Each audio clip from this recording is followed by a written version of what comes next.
L'esprit humain, toujours, est tenté par la pensée des origines. Origine de l'univers, origine de l'homme, origine des langues. Et le livre dont je vais vous parler se propose justement de réfléchir sur les origines d'un texte dont le premier mot, précisément, est Bereshit, au commencement, à l'origine. Il s'agit ici de la traduction française de l'ouvrage de Konrad Schmidt et de Jens Schroeter, intitulé « Aux origines de la Bible, des premiers textes aux Saintes Écritures », paru il y a 2 mois aux éditions Labor et Fides. Dans la grande tradition des études protestantes historico-critiques de la Bible, cet ouvrage savant qui déborde de références est paradoxalement facile d'accès. Le lecteur peut décider d'ignorer ou pas les notes de bas de page et de butiner au fil des chapitres qui l'intéressent. En outre, la traduction de Johannes Honigmann est tellement aisée et lumineuse qu'on en oublie que l'ouvrage a d'abord été écrit en allemand, et ça c'est rare.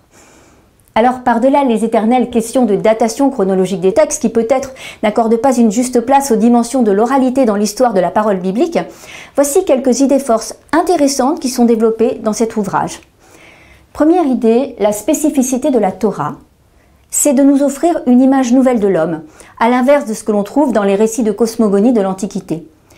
Les êtres humains dans la Torah ne sont pas créés selon leurs différences sociales, d'un côté les rois dieux et de l'autre le commun des mortels, mais selon une différence sexuée.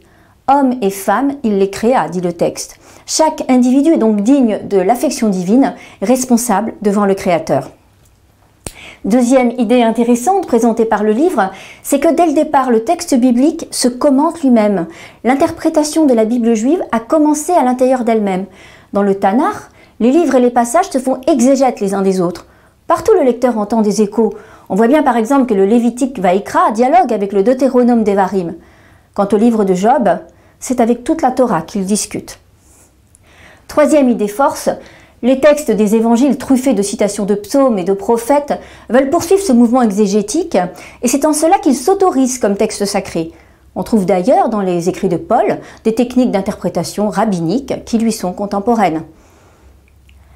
À ce moment-là, l'ouvrage s'interroge sur l'émergence du christianisme, montrant que les simples actions et les paroles de Jésus ne suffisent pas à créer une religion nouvelle, il faut des textes. Pour comprendre la séparation des 2 religions, et donc des 2 Bibles, il faut tenir compte du contexte. Après la chute du temple, les paroles de Jésus ont pu être transformées pour des raisons de polémique contre les pharisiens, qui sont les concurrents directs des auteurs des évangiles. De leur côté aussi, les rabbinim réagissent.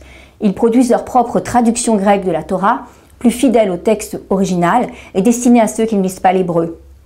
On trouve même dans le Talmud des traces de polémiques avec les dissidents. En fait, le judaïsme rabbinique s'est en partie développé dans la confrontation avec le christianisme naissant et vice-versa.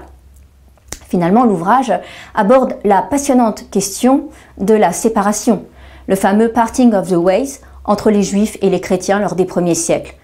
Le lecteur apprend que les lignes de démarcation ne se sont dessinées que très progressivement. Au commencement, si l'on peut dire, les judéo-chrétiens forment un simple groupe au sein des judaïsmes. Mais après 70, la disparition du temple réduit considérablement la diversité du judaïsme qui s'incarnera totalement dans le courant pharisien. Ensuite, l'évolution du judaïsme et du christianisme aura lieu par des processus réciproques de démarcation et de différenciation à partir du IIe siècle. On trouve la trace de ces rejets réciproques en quelques endroits du Talmud, dans la Tosefta, et surtout côté chrétien, dans l'évangile de Jean, le plus tardif, qui commet un violent anachronisme en projetant le conflit entre la synagogue et l'Église à l'époque de Jésus. Ce dispositif de démarcation sera amplifié ensuite par les pères de l'Église et la littérature patristique. Finalement, la fixation du canon biblique et la dénomination du texte chez les uns et les autres sera impactée par cet affrontement. Aux origines de la Bible est donc une somme passionnante, une mise en perspective historique du livre le plus lu au monde, de sa réception, de son évolution et de son interprétation par les 2 religions.